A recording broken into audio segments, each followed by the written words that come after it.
Welcome to another episode of Anonymous Automotive Auto Techs.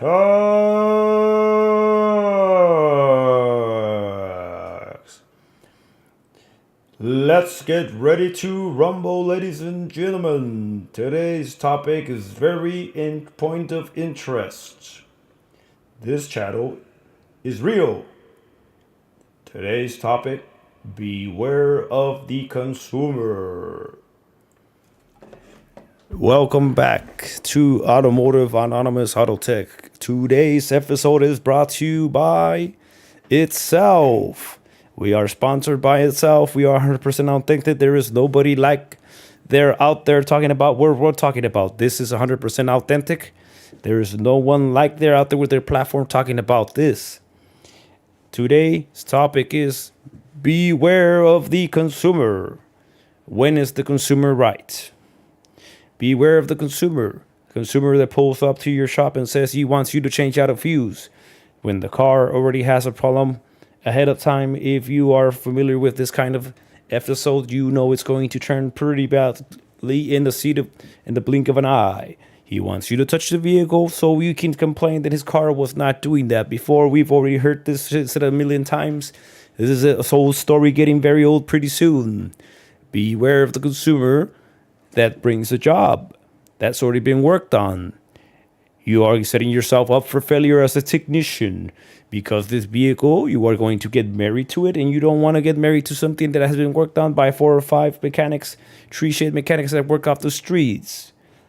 That's another good topic we're going to talk about. That not all technicians are created equal, but that is not this episode for today. That will be chapter 3 of Not All Technicians Are Created Equal.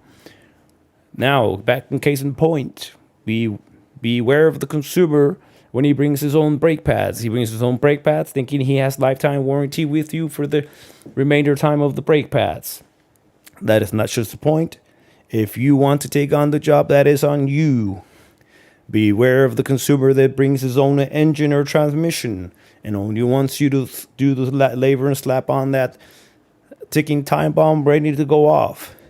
If you want to take on that job, that's on you as a technician. As an owner, you should be able to psychologically defend yourself. You have 10 seconds to determine to take on an adventure of a lifetime.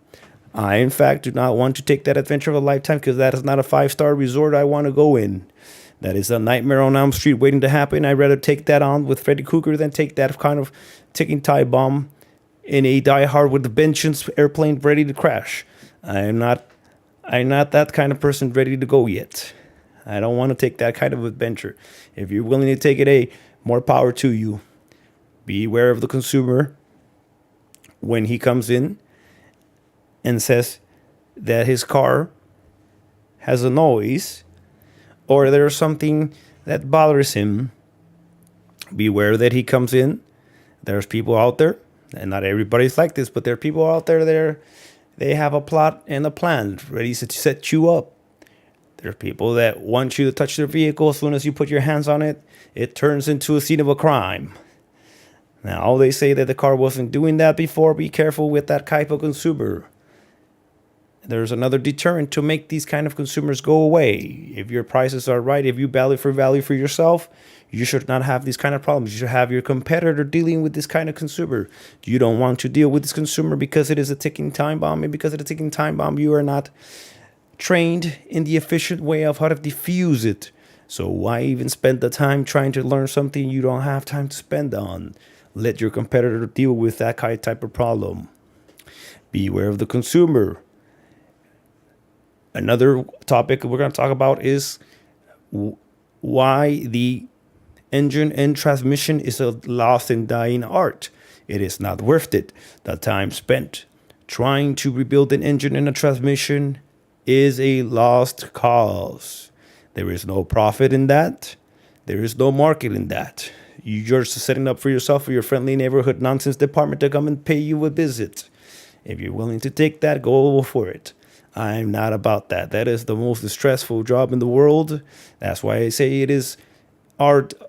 Our artwork of a machinist is last of a dying breed. It's a thing that is going away. There are not many machinists out there, and the ones that are left are very few from here to the moon that can do a proper machine shop job of replacing, rebuilding a motor. And because the parts are made elsewhere, the quality of products has dropped. How can you do a proper rebuild if you're dealing with trashy products? And how can you provide a quality of service of warranty if the products you're dealing with is garbage? That's why the machine shop is a lost cause, and there's no profit in that. To rebuild a 4-cylinder motor, it would take 36 hours to take the motor, tear it down, wash it, machine it, and there is an important theme in this. It should be properly washed and maintained during the process. The cleanliness is one of the key factors in keep doing a proper engine rebuild. The time spent putting plastic gauge, taking the crankshaft to the crank grind guy, the time it takes to deck the block, the time it takes to resurface the head, the time it takes to bore out the block to 20,000, 30,000, 40,000, the time it takes to hone the block, assemble it. For a simple four-cylinder banger engine or 4-cylinder engine, it takes 36 hours. Divide that in the current market, $2,000. Divide that by 36 hours, how much hourly rate you want to. There is no money in that. It's a waste of time and money and effort. Plus, you have to give them a warranty. In today's market, a rebuild engine, in my opinion, should not have no more than 30 days on the labor and 3 months on parts. Your mechanics have to get paid. They have a family and bills to pay.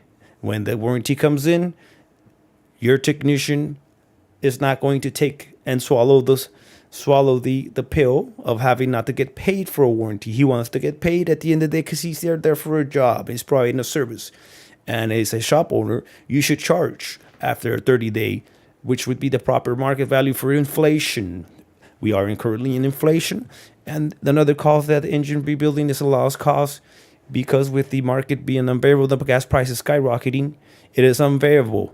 You would have to price check from 15 to 20 hours before starting a job, because if the price changes, it outgouges you. If you had to do a warranty, it is not even worth doing an engine rebuild nowadays as a shop order. If the price changes and there is a fluctuation in price where you have to split the difference, the owner and the consumer is not going to be willing to split the difference because he has no common sense and doesn't understand that market value. It's his car at the end of the day. He's invested for not taking care of his shit. He doesn't take care of his shit because he thinks the warranty covers you topping off antifreeze and the day to visit paying of a visit when he's going into the workplace. So at the end of the day, it is not worth it. Beware of the consumer when you do a brake job and the check engine light comes on. He says his car wasn't doing that before. Beware of the consumer who wants to do a DIY, do-yourselfer, or be careful with the YouTube certified technicians that tear and break something and then they tell you, how much do you charge me to take off a broken boat? That is a job you do not want to take on. Where I come from, there is a saying, not all business is good business. Some things are better left alone. If you are a person that wants to seek wisdom, I suggest you listen to me. This will save your ass for so much trouble and so much hassle. If you don't believe me, go out there and do 15 years in the trenches, and you will see that the chinks in armor that you will build will make you into a totally different person. Beware of the consumer when he comes in requesting a certain job. Let's say he wants you to change a wheel cylinder because his car, his friendly mechanic, neighborhood mechanic that is not even certified to be a mechanic, said that that's all it needs. You're setting yourself up for failure as a technician or shop owner. That person wants you to touch the job, because once you seal the deal, if anything were to skyrocket or happen or blow up in your face, you are going to be responsible for returning his back in working proper condition. Beware of the consumer that wants you to do a free engine with the oil change. If the car comes in with a knocking rod sound or a crankshaft knocking sound, I would suggest not to take the risk, and especially if they keep insisting that they bring their own oil filter and they are setting you up for failure. Once you perform the oil change, the noise will get worse because the engine is a ticking time bomb ready to stick the hand out with the connecting rod in the piston. If you want to take on that job, that is totally on you. I suggest you not to do it, but that's on you. If that happens to you, it's because you not want to pay attention and learn. I have laid the weapons on the table, literally for you to defend yourself. That's unfortunate, but this is the kind of world we live in. The world is upside down, and we must live upon. This is a hell in a cell, and the system is flawed, and the consumer is out to get you if you don't deal with the proper consumer. At the end of the day, not all business is good business. And for all intent and purposes, I, for myself, speak for myself on behalf of myself. I am in the business of staying in business and not in the business of going out of business. So I have no need to deal with consumers they're not even consumers. I wouldn't even consider that a customer. A person that only wants to set you up for failure is not a consumer. That is a person with a plot twist in order to engage you and make you have a bad rest of your day. Be careful what you do out there. Not all business is good business. And if you want to stay in business, you better make sure you have a chinks in your armor and the weapons laid upon the table to defend yourself. This is going to be another short stream.